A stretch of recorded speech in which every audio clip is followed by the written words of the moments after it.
同学们好，今天我们来学习中医病因理论。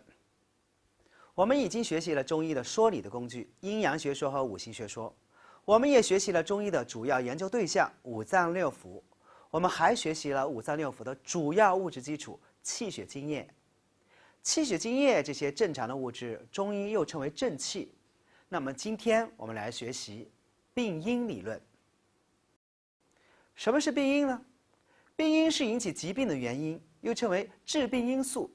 它主要包括六淫、戾气、七情、饮食、劳役、痰饮淤血、外伤、寄生虫、药邪、医过以及先天的因素等等。因为时间有限，病因理论只重点介绍外感的六淫、内伤的七情、饮食和劳役。病因学说主要就是研究病因的性质及其致病特点的学说。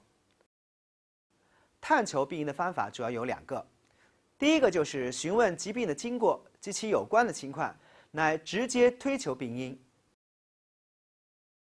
比如夏天有一名患者，因为夜晚睡觉的时候吹了空调，而出现发热、咽喉痛、鼻塞、流鼻涕、咳嗽、咳痰等等症状。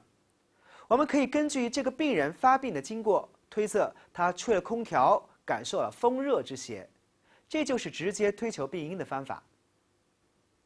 推求病因的第二个方法，就是以病症的临床表现为依据，进行综合分析，推求病因。这种方法就是间接辨证求因的方法。比如，冬天有一位患者因为受凉，同样也出现了发热、咽喉痛、鼻塞、流鼻涕、咳嗽、咳痰等等症状。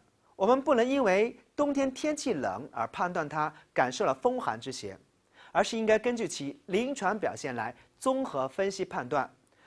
虽然他是在冬天患病，但仍然感受的是风热之邪，这就是间接判断，我们称之为辨证求因。辨证求因常常是探求病因的主要的方法。